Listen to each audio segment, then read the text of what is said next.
Você sabia que 30 a 40% das causas de infertilidade conjugal, o problema está no homem? Será que fertilidade fala só sobre espermatozoides? O estresse atrapalha? E muitos desses homens só vão descobrir que tem problema de infertilidade quando vão tentar ter um filho. Esse também é um assunto que é um tabu sobre saúde do homem e nós vamos falar sobre isso, infertilidade masculina. Então fica aí que nós vamos passar todas as orientações, causas, como deve ser o tratamento. Fica aí com a gente e roda a vinheta.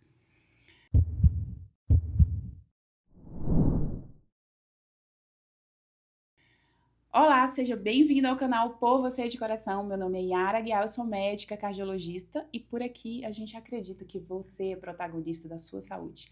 A imensa maioria das doenças são sim evitáveis e mesmo quando já instaladas, as suas escolhas serão determinantes para viver com qualidade e ter longevidade. E hoje o nosso convidado é um urologista. Tinha muito tempo que eu queria trazer alguém aqui, um urologista, para falar sobre esse assunto. Alguém que fosse ético, que fosse um médico de verdade. E aí eu conheci o Dr. Sérgio Andurti. Seja bem-vindo, Sérgio. Obrigado, Muito Yara, pelo obrigada. convite. Vamos falar aí de um tema super importante, viu? E muito importante, ele é urologista pela Faculdade de Medicina, né, da Universidade de São Paulo, é fellow em uro-oncologia pela Vila Nova Star, andrologista da Clínica Gênesis em Brasília, além de ser pai da Helena, esposo da Vitória. Mais importante. Sempre, né? Exato. Então, gente, vocês já viram que vamos falar sobre esse tema, infertilidade masculina. Você tem interesse nesse tema? Então já curte, já compartilha, pode colocar aí suas perguntas nos comentários, que eu tenho certeza que hoje nós vamos ajudar a esclarecer muitas dúvidas e muitos mitos que param aí pela internet. Sérgio, a gente sabe que aproximadamente 1 a cada 6 casais enfrenta alguma dificuldade para engravidar. E a gente achava que, né, engravidar era assim, pulei e engravidei. Não é bem Exato. assim. A infertilidade masculina, ela está presente em cerca de 40% dos casos. Você me corrige aí se essa estatística está correta. E cerca de 20% dos casos é a única causa. É o Exato. problema masculino. E fatores como vários, estilo de vida, hormônios, infecções, a varicocele, que a gente vai dizer pra galera o que é, e até medicamentos podem impactar na fertilidade masculina. E é um assunto que muita gente, eu tenho muito contato com, eu sou da geração das mulheres que foram ter filhos após os 35, Exato. né? E muitas conhecidas enfrentam dificuldades para engravidar, e a mulher é sempre tida como o problema da infertilidade, O problema é comigo, né? o problema é Então, comigo. Mas será? E aí hoje a gente vai conversar sobre isso e qual é o papel da infertilidade masculina. Então vamos começar conceituando o que caracteriza a infertilidade masculina e quando um homem é considerado infértil. É uma palavra meio pesada, né? Tem um pesada, né? estigma muito Assim, um grande quando a gente estigma. fala disso, né? E essa definição, ela é muito interessante pelo seguinte. Infertilidade é uma definição que depende de tempo. Só isso. Uhum. Então, a gente define infertilidade quando tem um casal que está tentando engravidar há pelo menos 1 ano e não está conseguindo. E a idade da mulher é menor do que 35 anos. Quando a idade da mulher é maior do que 35 anos, a gente considera a infertilidade pelo menos 6 meses de tentativa. Por que a mulher define tanto nessa definição, né? Por que ela impacta tanto? Porque a mulher ela tem a reserva ovariana, então a gente acaba ajustando esse tempo a depender da reserva ovariana da mulher. Mas quando a gente olha casais que têm todos os exames normais, tudo normal, o exame do homem normal, o exame da mulher normal, e eles estão tentando há 1 ano engravidar, só 80 a 85% desses casais vão engravidar. Olhando pelo outro lado, 15 a 20% dos casais que não têm absolutamente alteração nenhuma não vão conseguir engravidar. Por que isso acontece? Basicamente porque... Naturalmente, né? Naturalmente. Basicamente porque é o seguinte, o que é uma gravidez? É DNA masculino de qualidade com DNA feminino de qualidade, se juntam, formam um embrião de qualidade, que no útero que não tem nenhum pólipo, enfim, nenhuma alteração, isso gera uma gravidez. Então, os nossos exames, eles não conseguem ser tão precisos a ponto de entender essa questão de DNA de qualidade com DNA de qualidade. Ainda, né? Então, por isso que a definição de infertilidade ainda acaba dependendo um pouco do tempo. Uhum. E é por isso que eu falo que se tempo é importante, a gente tem que sempre tentar se antecipar eventualmente. Então, se a gente tem um casal que está começando a pensar em engravidar, muitas vezes é a hora deles já fazerem uma avaliação, porque se tiver alguma causa reversível, que a gente vai conversar algumas aqui mais para frente, eles têm que se antecipar, eventualmente fazer essas correções para que eles ganhem tempo, porque tempo conta muito aqui pra gente. Com certeza. E esse assim, 1 ano ou 6 meses tentando engravidar, leia-se fazendo relações sexuais, né? Porque, assim, às vezes o óbvio precisa ser dito. Porque, assim, aquele casal que às vezes se encontram, um mora no Japão, outro não tem uma relação sexual com uma frequência, né? Isso também vai impactar. A frequência que a gente define são 2 relações por semana. De média, obviamente, né? Ninguém vai cronometrar isso e colocar na agenda, né? Mas é uma média de pelo menos 2 relações por semana. Tá? Ao longo desse tempo, né? Exato. E aí, tem como definir quais são os principais fatores que aí vão influenciar nessa fertilidade do homem? Sim, o principal fator de infertilidade masculina, de longe, é a varicocele. A varicocele ela é responsável por 40% das causas de infertilidade masculina. 40%. Isso quando a gente está falando de infertilidade masculina primária. O que é isso? O casal está tentando engravidar, nunca teve um filho e eles estão começando as tentativas. Quando a gente fala de infertilidade secundária, o que é isso? O casal já tem um filho, eles passam um tempo sem tentativas e eles vão tentar engravidar de novo. E não conseguem. Nessa segunda vez. Nesse cenário de infertilidade secundária, a varicocele é responsável por 60% a 80% dos casos. Então, ela é um big picture aqui pra gente. Outro grande fator... Aí, antes de você passar, esclarece aí o que é varicocele. O que é, né? Porque então, muita gente a varicocele são varizes. Iguais as varizes que a gente tem na perna, a gente tem as varizes das veias que drenam o testículo. O que é uma variz? É uma veia com defeito. Certo. Qual que é a função da veia? Devolver o sangue para o coração. Só que a gente não vive com o coração no pé. Senão o cardiologista é todo o dobro do trabalho, em cima e no pé. Então, como que o sangue sobe? Dentro das veias tem umas válvulas.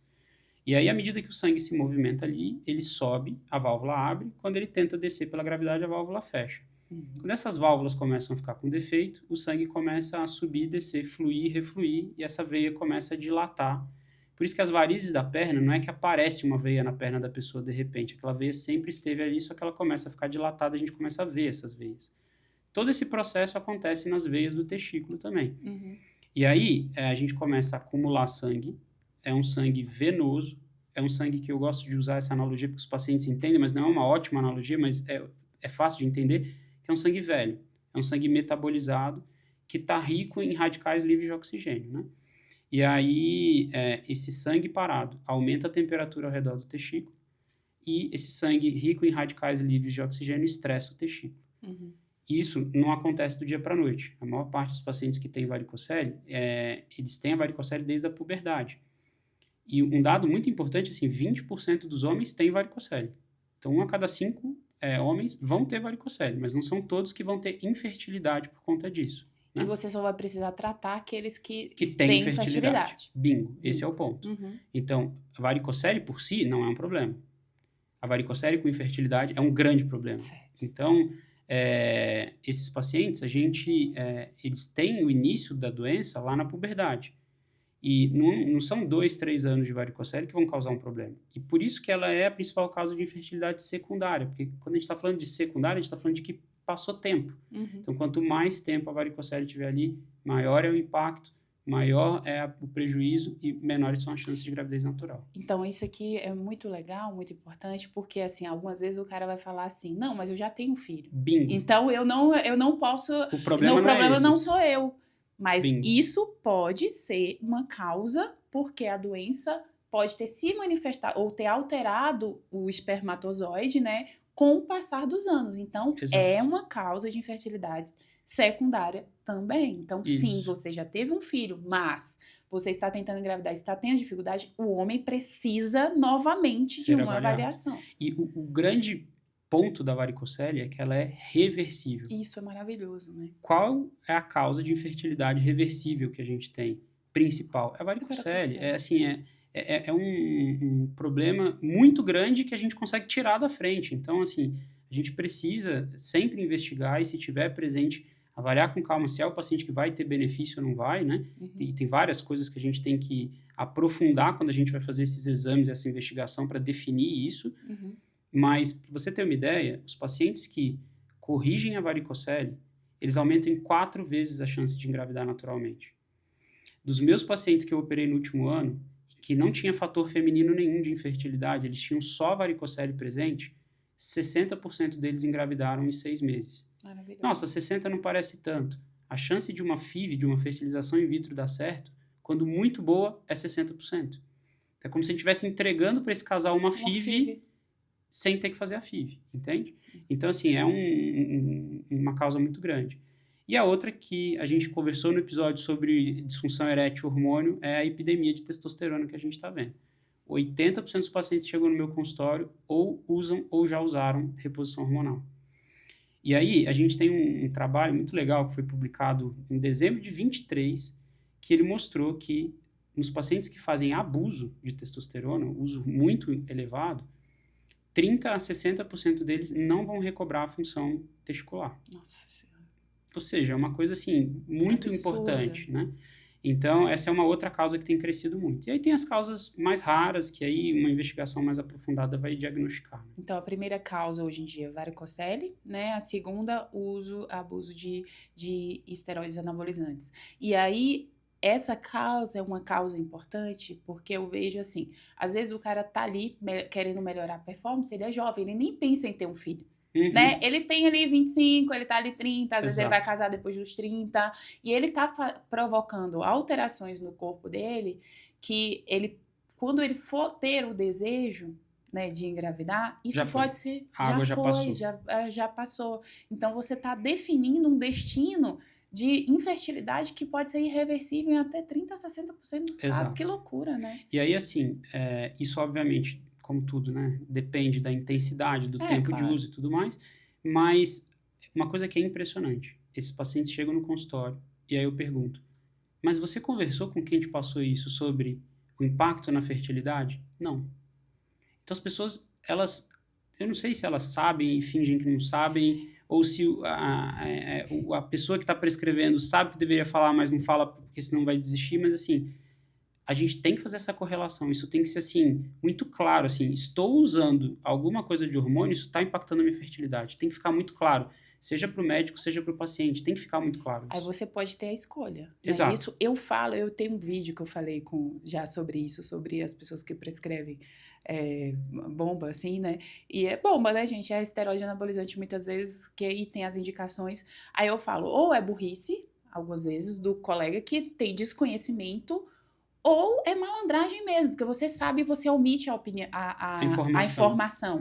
Da mesma forma que isso é uma causa de infertilidade masculina, que pode definir aqui, eu não sabia desse dado que você apresentou do estudo, né, que pode ser definitivo, né, em 30% dos casos, 30% a 60% dos casos, a depender da intensidade, mas falando sobre doença cardiovascular, a gente tem pego pacientes, né, com sinais de insuficiência cardíaca iniciais, de hipertrofia cardíaca também, né, com doença aterosclerótica avançada em jovens de 35 anos.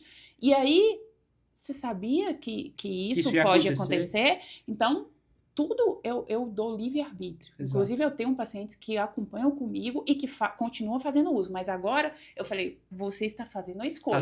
Eu estou aqui para ser a sua médica, para lhe acolher, para fazer aquilo que for necessário. Mas você tem o conhecimento na mão e a partir disso, não, isso é benéfico para mim, eu vou arriscar. Ok, tudo bem, é a sua escolha. A minha visão hoje até do que a gente faz, eu me vejo muito mais como um consultor de saúde do que propriamente médico. Eu estou aqui para dar informação. Eu sou um pouco mais executor porque eu sou cirurgião, então a gente tem que operar, né? Mas nós somos consultores de saúde. O caso mais dramático que eu já vi disso foi um paciente que ele está em diálise hoje. Os rins dele simplesmente pararam de funcionar. Ele está agora em fila de transplante, com infertilidade, com hemodiálise, né? Então dialítico, precisando de um transplante renal por causa de anabolizante. E o paciente jovem. A gente não está falando aqui de paciente de 70, 80 anos, a gente está falando de paciente jovem. Então, assim, é um grande problema. Um grande problema, tá? E reverter isso é possível. Isso. Os protocolos de tratamento para a gente tentar reverter a fertilidade nesses pacientes, principalmente esses mais graves, eles estão sendo aprimorados, mas isso depende de um acompanhamento de perto e em geral, a mediana de tempo, ou seja, quanto tempo depois que eu parei de usar um monte de coisa e estou fazendo o tratamento, eu vou ter chance de voltar a ter espermatozoide. Se eu for esses 60%, 70% de pacientes que vai voltar bem, né? 6 a 9 meses. Então, também não é assim, eu parei de usar anabolizante hoje, semana que vem tá tudo Feito certo. o tratamento adequado. Exato. Uhum. Então, fazendo tratamento adequado, 3 a 6 a 9 meses, mais ou menos, para poder voltar. E aí, como aqui a gente poderia falar, eu adoro esse assunto, a gente poderia falar várias coisas a respeito disso, mas eu acho que fica a mensagem de todas as suas escolhas, as escolhas que vocês estão sendo feitas na vida de vocês, homens, né? Terão consequências no futuro, e é importante que mesmo que você queira usar, você questione a pessoa que está te prescrevendo, né, sobre essas possibilidades de infertilidade e doença cardiovascular e faça a sua escolha, certo? Mas é uma das causas, a principal varicocele, o uso de esteroides anabolizantes, e em terceiro, outras causas menos junto dessa questão hormonal entra hábito e estilo de vida, que é um big picture aqui também pra gente, porque essas coisas hoje em dia estão muito relacionadas. Geralmente o paciente álcool, que chega, cigarro, tudo isso impacta. Eu fiz até um post recente falando sobre café. Eu sou aficionado por café, adoro café. Inclusive, eu trouxe o presente pra mim de pois cafeteria. Um cafezinho de cafeteria, eu sou fã. O café, em altas doses, o que é altas doses? Geralmente mais do que 3 doses por dia, né? Cada expressinho uma dose, cada café coado uma dose. Isso também impacta na qualidade dos espermatozoides. Álcool também. Dieta. O que é uma dieta boa? É comida de verdade. Então, assim, não tem nenhuma comida maravilhosa para isso, mas uma comida equilibrada, com alimentos de verdade, menos ultraprocessados, isso tudo também tem benefício. E os suplementos, todo mundo adora. É impressionante, eu chego no meu consultório, todo mundo usando maca peruana, tribulus terrestres, e aí começam uns outros suplementos que eu nem sei, que é assim, Testo Plus, Testo Max. Tem coisa que a gente nem conhece. A gente nem conhece, eu abro na internet, assim, para poder ver o que é. Faz algum sentido? Não faz algum sentido? Então, assim, existem estudos que mostram que a reposição de alguns micronutrientes tem impacto positivo. Onde que esses micronutrientes vão entrar? Eles vão diminuir o estresse oxidativo. Quais são esses micronutrientes? Geralmente, vitamina D, vitamina E, zinco, coenzima Q10, L-carnitina. Esses geralmente são os principais, complexo B também. Vejam que são suplementos de polivitamínicos. E, obviamente, a gente não está falando aqui de 50 mil unidades de vitamina D, a gente não está falando de injeção intramuscular, não é nada, não é soro, não é isso. Isso melhora um pouco.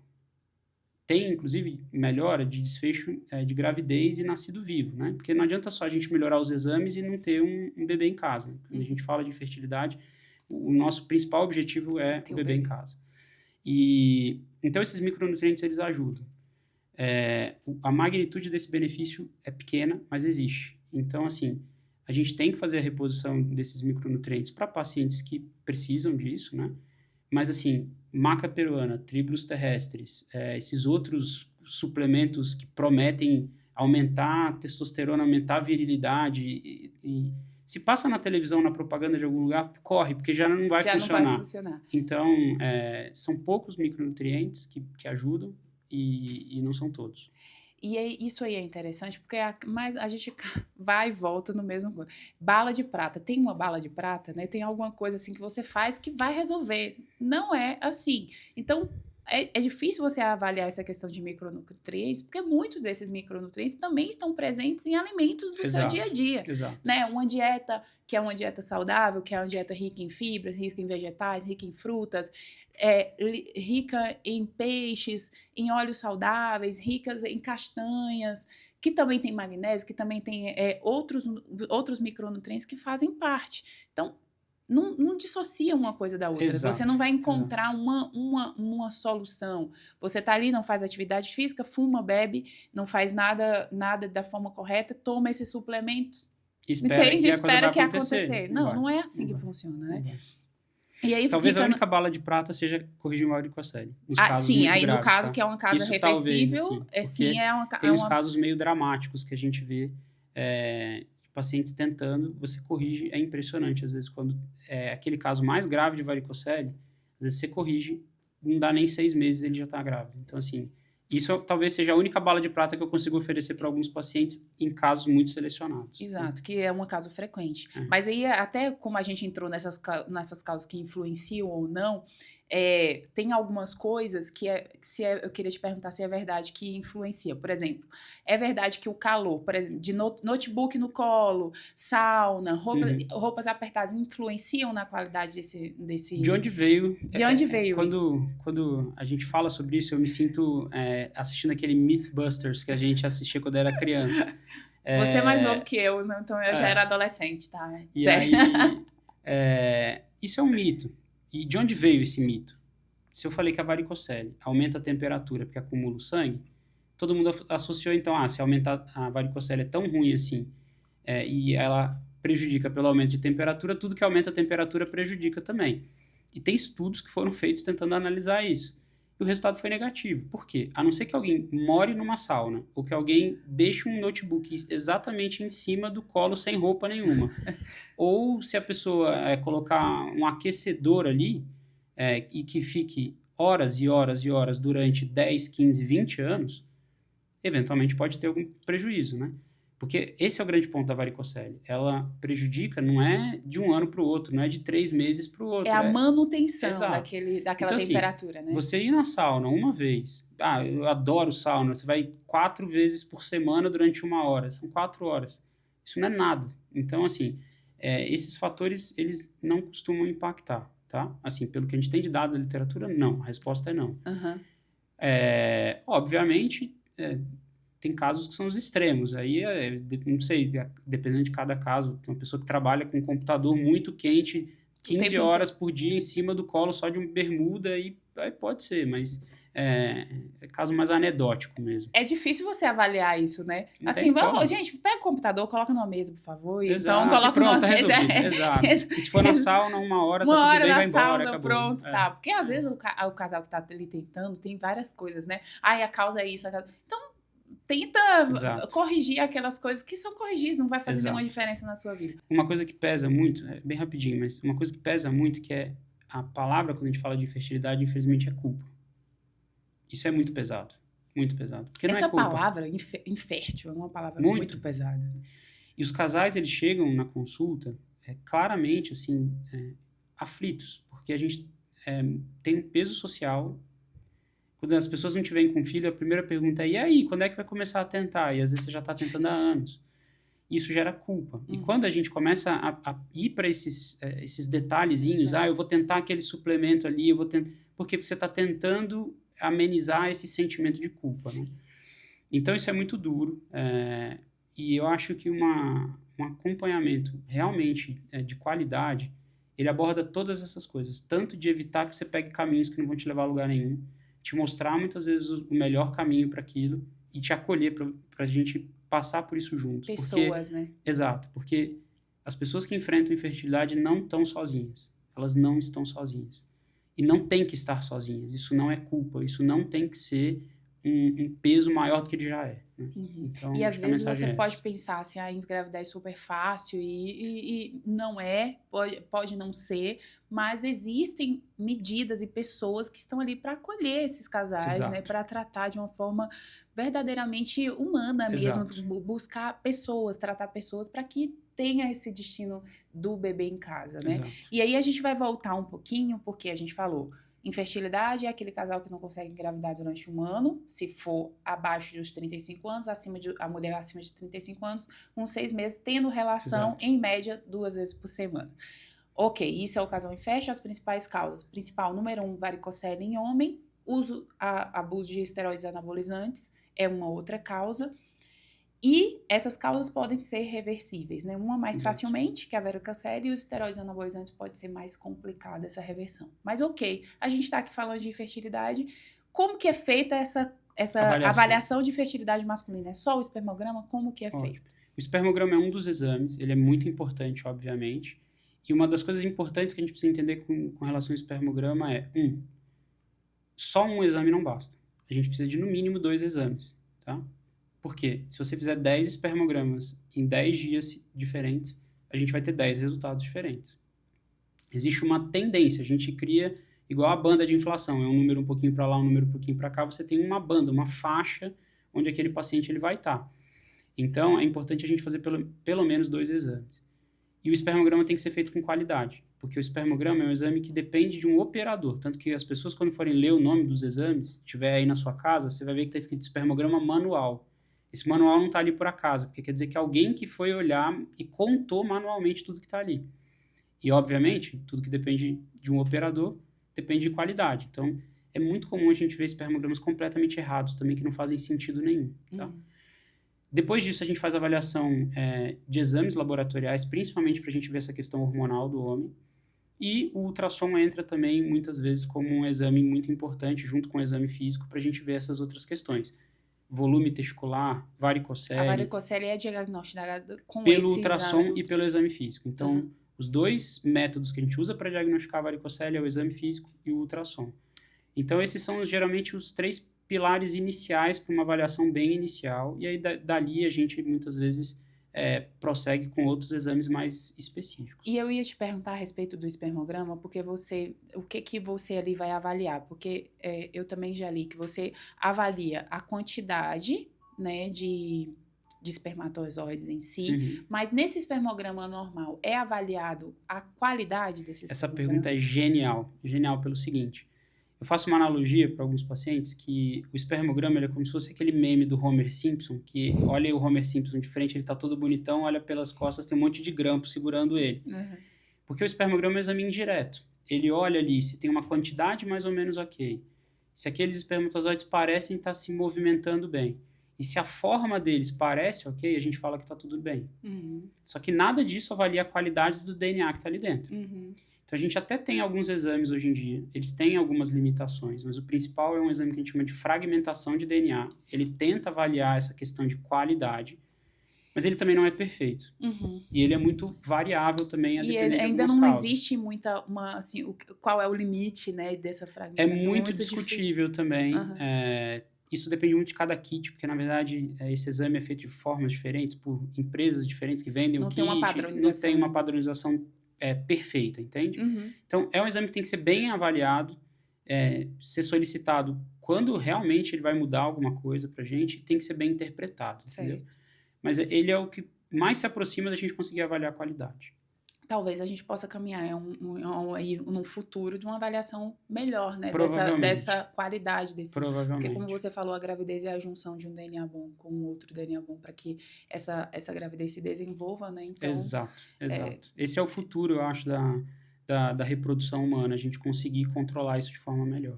E aí, existe, Sérgio, no caso do homem, porque da mulher a gente sabe que tem esse corte, né? Dos 35 anos, né? Que a gente fala que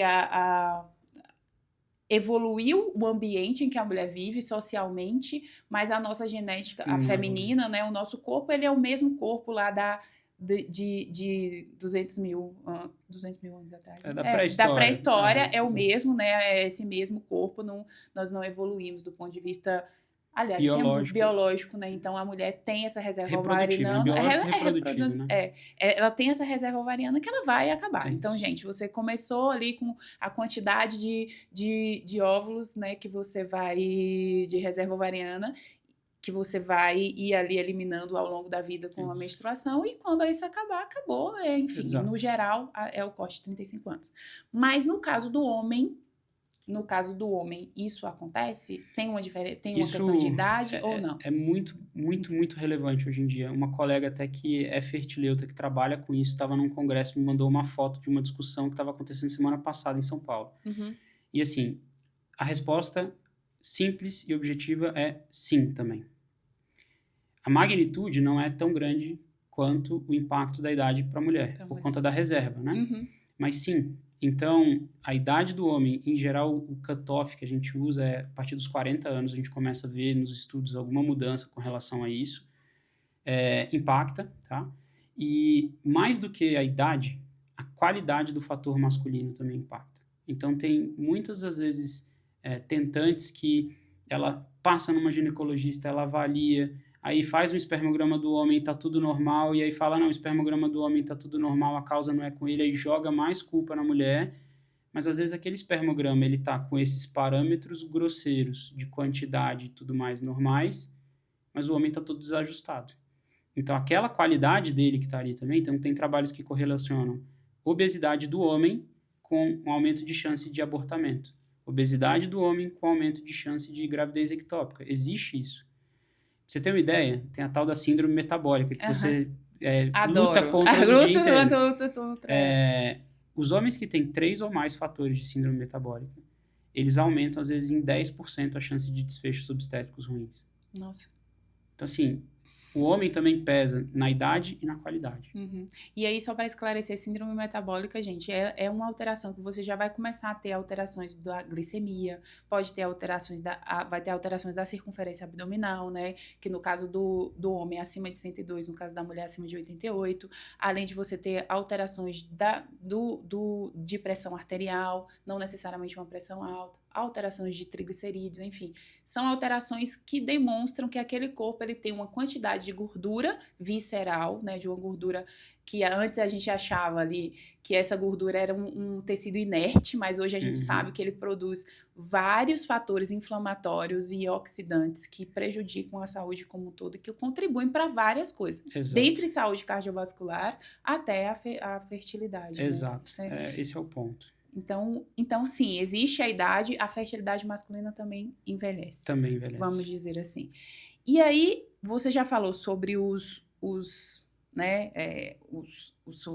como é feito o diagnóstico, né? Que é feito o diagnóstico através do espermograma. E uma coisa que eu ia perguntar é, no caso da varicocele, você diagnostica ali ele pelo ultrassom e pelo exame físico. Ele tem que ter a correlação com a alteração do espermograma para ser uma causa da infertilidade? Sim, os estudos, o que eles definem? Eles definem uma entidade que a gente chama de varicocele clinicamente significativa. O que isso quer dizer, né? É aquela varicocele que tem alteração no espermograma, certo. Ou mesmo com o espermograma normal, que tem alteração na fragmentação de DNA. Certo. Porque aí a gente define aquele recorte dos pacientes que tem uma coisa e isso está tendo um impacto. E aí, quando a gente corrige a varicocele, esses pacientes eles têm o benefício. Então, tem estudo que mostrou que se o paciente tem varicocele, mas ele não tem alteração no espermograma, a fragmentação de DNA não está alterada, a gente operar esse paciente, a gente provavelmente não vai entregar benefício. Certo.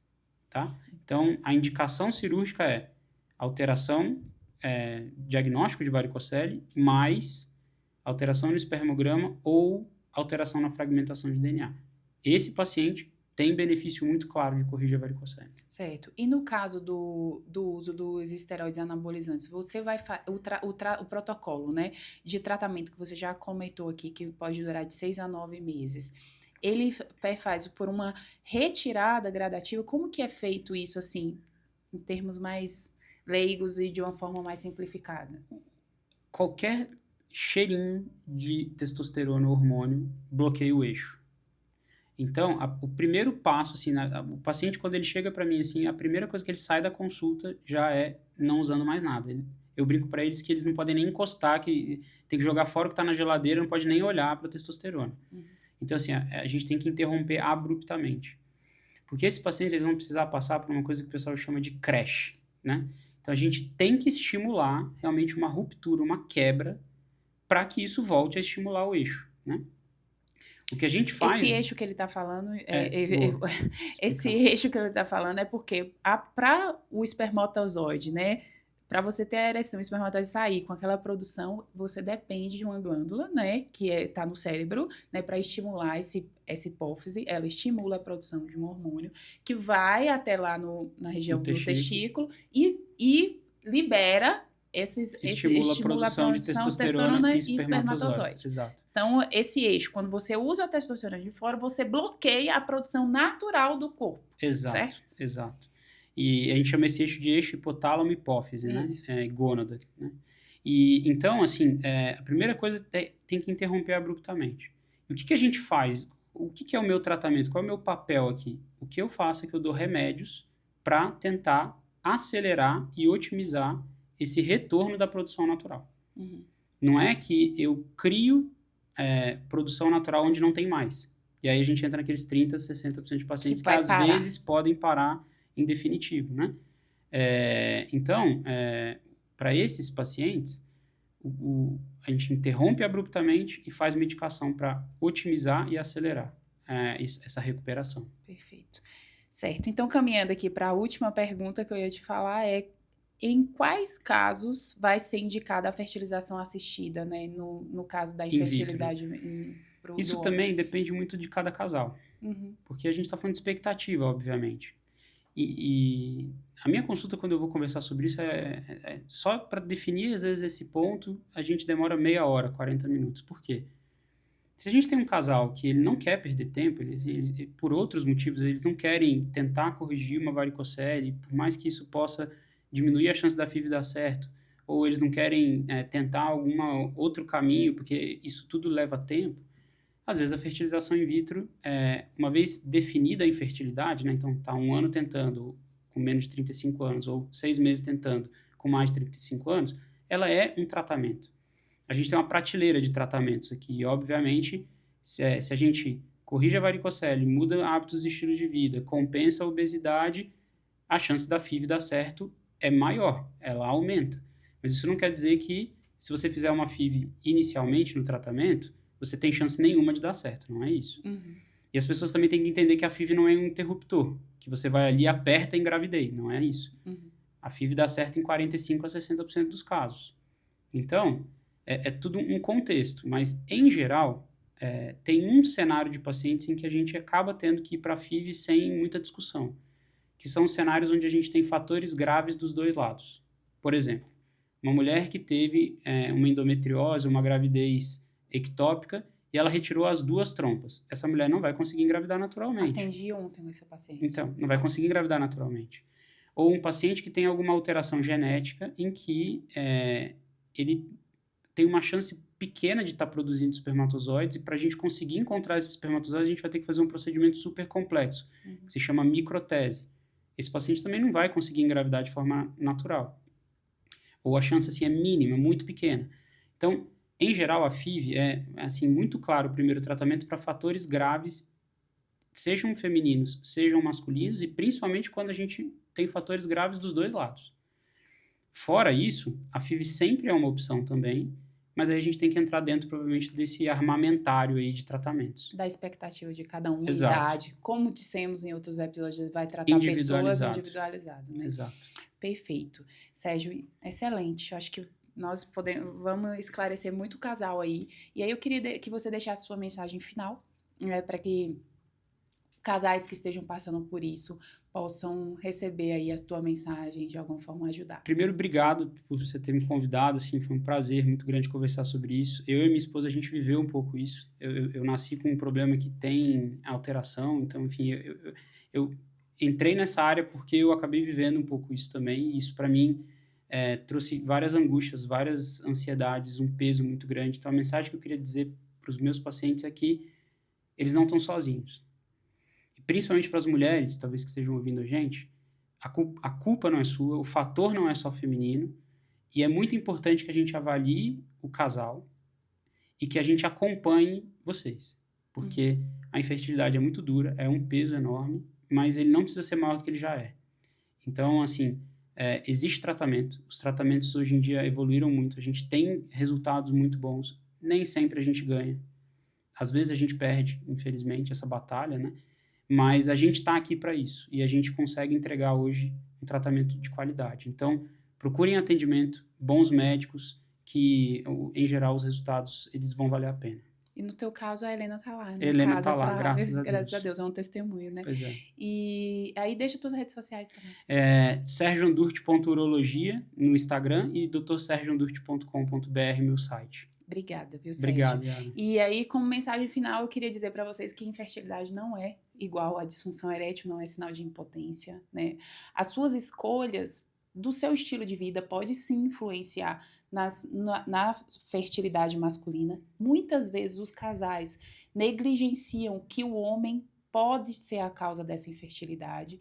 E quando você for escolher algum tratamento, como por exemplo o uso de esteroides anabolizantes, converse com esse médico que está prescrevendo sobre essa possibilidade, que como o Sérgio falou, em até 30% a 60% você pode não reverter essa fertilidade, né, quando quiser ter um bebê. Então, Então, eu queria que vocês curtissem, compartilhassem, deixassem algum comentário aí. Alguma dúvida eu vou mandar para o Sérgio aqui para ele responder, para ajudar também a gente, porque eu sei que essa angústia, eu vivo a angústia de alguns casais, amigos que vivem esse problema. E pode ajudar vocês. Curtam, compartilhem, mandem nos grupos. Minha rede social é doutora Yara Aguiar. Me segue lá para mais orientações. E esse foi mais um Por Você, de Coração.